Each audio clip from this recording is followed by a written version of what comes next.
Thanks very much, Rebecca. I've got no idea where the microphone is. I'll be absolutely honest. I've got it. Oh, it's not on. I've got it here. Have you? Is it okay, here? Brilliant. It's here. We're going to very quickly take a couple of questions before we break for coffee. I saw a hand go up there, but that might just have been someone scratching their head. Do we have any questions? Yep. Oh, that's easy. I suppose it's not a question, it's an observation. Because I work as a digital development manager in the council, and my observation is I get a bit fed up of people saying to me, let's implement web chat, let's get an app, and then I'll go, where are we going to put it? Don't know, but let's get one.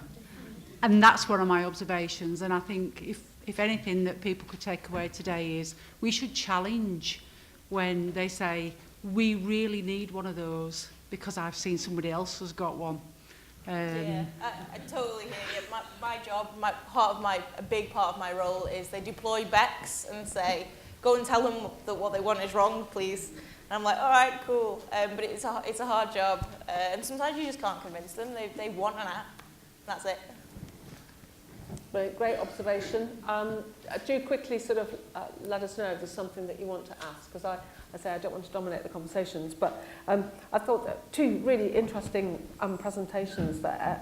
I guess the thing in common is around everyone in this room is really keen to understand like the best ways of building communities online, which are really effective communities. Great points about sometimes you just have to understand, do we need to do this digitally? Maybe we don't, but do we need to, when we're implementing a digital solution, do it in a way which is absolutely and wholeheartedly a human way of communicating through digital means.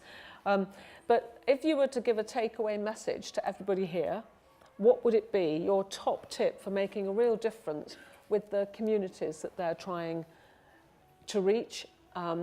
Whether it's bringing funding in or whether it's actually going out and doing the great work. Top line message. I'll say two things. If you were Uber, one of that sort of new sort of sharing economy type organisations, your interest in technology and communities is primarily driven by the fact that you want to reduce your costs and you want to remove human beings from the equation. For me, where digital absolutely plays a role is where it augments the human relationship at the centre. I'm going to disagree with you about bots. I can't think of anything worse than the idea that children who are at risk would be serviced by a bot. And I think there is a solution, it's called volunteers. I'm the director of volunteering, and we can use digital to augment the fact that there are millions of people out there who want to volunteer but can't find the opportunities. So that's my first point about the augment what we've got. And secondly, it's a reciprocal economy. Do things for each other. I think too often as charities, as organisations, we think that the only organisation that we're trying to further the interests of is our own organisation. And it's not. We're there to further the interests of our beneficiaries, and that means promoting other organisations in that reciprocal economy.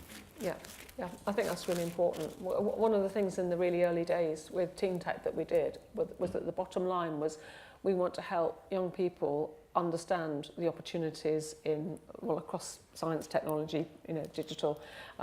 And so sometimes we have to do something which is maybe a little bit painful, because it means there's something really great happening being done by somebody other than us, but you do absolutely actively promote that because that's servicing what you want to achieve. And it's very easy to lose sight of what you want to achieve. And guess what? The sky doesn't fall in because you do that. It's really, really, really important. Top tip from you. We all know this, though, I suppose, that our supporters are better at doing everything than we are. So that's where Ice Bucket Challenge came from. Somebody else, one of our supporters. So empower them, give them tools, let them run away with your content and do mad stuff with it. I think sometimes we're a little bit more too protective over things. Let them do it.